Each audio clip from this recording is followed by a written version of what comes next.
काय मेसेज का नाही जात? नेटवर्कच नाही, कॉल पण नाही लागत. तुझ्या चेक कर एकदा. नाही मेरा भी नाही चल रहा, रेंज नाही. मला कॉल तरी कसे करायचे, कधी येतात काय माहित. कुठे राहिलेला? अरे किती कॉल करतोय मी, तुम्ही उचलत पण नाही. मला कसं समजेल तुम्ही कुठे? अरे इथे रेंज नाही, एकतर कॉल नाही लागत आहे कोणाला. आम्ही कधीचे थांबलोय. कोण कॉल नाही लागत. अभी कोण बाकी आले का? मानस बाकी आहे. मानस? अरे यार आता त्याला कसं कळवायचं? अरे यार फोन नहीं लग रहा है, मैसेज नहीं जा रहा है. तेच ना, तुझं काय माझं पण तेच आहे. काय रे काय असतो? अरे नाही रे, तुम्ही आता जे बोलले ना त्याच्यावरून एक गोष्ट आठवली रे मला, म्हणून हसलो. तर सांग मग येईपर्यंत. तर ही स्टोरी आहे कोकणातली 90s मध्ये, जेव्हा गावातली लोक मुंबईला जात होते. त्याच्यामध्ये एक समीर जाधव म्हणून मुलगा होता जो मुंबईमधून कोकणात आला होता. त्याचं कारण असं होतं की त्याच्या वडील वारल्यामुळे काही कारणामुळे त्याला गावी यायला लागलं होतं. तर मुलगा खूप चांगला होता, व्यवस्थित एकदम, कुठलाही व्यसन नाही, काय नाही. तर त्याला त्याच्या मामानी रिक्षा घेऊन दिली आणि झालं कसं, तो भाडी मारायला लागला, चांगली भाडी मिळायला लागली. पण एक विषय असा होता की जशी मुंबईची सवय असते की रात्रभर आपण कधी बाहेर पडू शकतो, फिरू शकतो, तसं गावी नव्हतं. एकदा संध्याकाळचे 7 वाजले की लोक दिवाबत्ती बंद करून घराच्या बाहेर पडत नव्हते. तुला रस्त्याला कोण कुत्रा पण भेटणार नाही अशी कंडिशन होती. पण आता हा मुंबईचा, याला काय माहिती नाही. तर विषय असा होता की तिकडे ना एक सिव्हिल हॉस्पिटल होतं आणि ते सिव्हिल हॉस्पिटल जरा सोडलं की तिकडनं एक 500 मीटरवरती एक ब्रिज होता. तो ब्रिज होता 2 किलोमीटरचा, मोठा ब्रिज होता.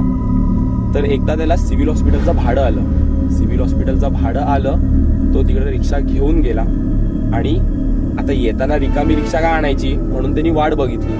बोला रिक्षा भरूनच घेऊन जाईल, भाडं पण होऊन जाईल, पैसे पण येतील, CNG पण वेस्ट नाही होणार, म्हणून तो तिथंच थांबला. तो बघतोय तिथं 2-3 रिक्षावाले होते. तो बोला काय प्रॉब्लेम नाही.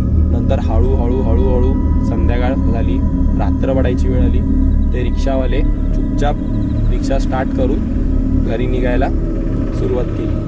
त्यातला एक रिक्षावाला बोलला की बाळा एक काम कर, नको थांबूस, बरोबर नाहीये, घरी जा. तो बोला ठीक आहे काका, थोडा वेळ थांबतो मग जाईन. आता काळोख झाला, 8:30 वाजले. मग तो समजून गेला की आता आपल्याला काय भाडं मिळणार नाही, आपण निघूया. म्हणून त्याला रिक्षा स्टार्ट केली आणि तो रिक्षा घेऊन पुढे निघाला. आता मी जसं बोललो की सिव्हिल सोडल्यानंतर काही अंतरावरती ब्रिज होता. ब्रिज लागायच्या आधी त्याला एका हवालदारनी हात दाखवला. हवालदार सोबत एक इन्स्पेक्टर होता. आता हवालदार बोलला हे थांबव रिक्षा, साहेबांना घरी जायचंय, त्यांना बसव. तो बोला ठीक आहे, तसा पण मी रिकामात चाललोय, कोण नाही माझ्यासोबत, त्यांना घेतो. म्हणून त्यांनी इन्स्पेक्टरला बसवलं. हवालदार निघून गेला आणि हा इन्स्पेक्टर सोबत त्या ब्रिजवरनं रिक्षा घेऊन निघाला. आता रिक्षा चालते आणि त्याला लांबूनच ब्रिजच्या मधोमध एक बाई दिसली. सुंदर बाई होती, मस्त साडी घालून.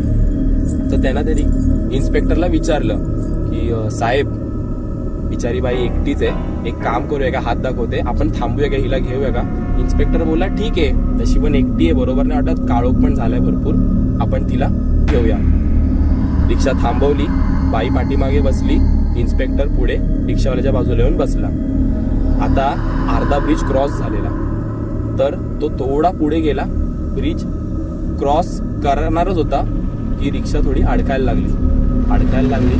तर तुम्हाला माहिती आहे की रिक्षाची इथं बघा खाली कॉक असतोय, तर तो चोकसाठी. तो बोला आपण एक चोक देऊन बघूया काय प्रॉब्लेम आहे. म्हणून तो चोक त्याला मागे वळला. तर तो बोलला बाईला की बाई जरा पाय तुमच्या बाजूला घ्या, मला ते कॉक फिरवायचं. तर त्यानं बघितलं त्या बाईचे पाय उलटे होते. त्यानं कशी तरी हिंमत केली, चोक दिला, रिक्षा स्टार्ट केली आणि रिक्षा घेऊन निघाला. आता त्याला घाम फुटला म्हणून त्याला इन्स्पेक्टरनी विचारलं की काय रे, एवढा का घाम फुटलाय, तुला बरं नाही वाटत आहे का? मग तो बोलला की नाही साहेब, तुम्हाला एक गोष्ट सांगू, सांग ना. तो बोलला की बाकी बाई बसले बघा, हा म्हणजे काय, पाय उठते. आता हे बोलल्यावरती इन्स्पेक्टरनी मागे वळून बघितलं. बोलला हा रे, तिचे पाय उठलेत. तो बोलला आता माझे पण उलटेच आहेत.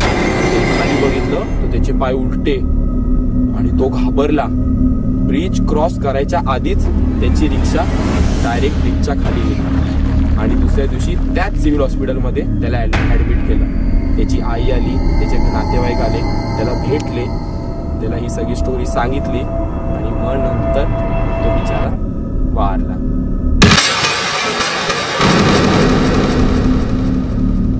अरे हा बघ माणूस आला, नशीब.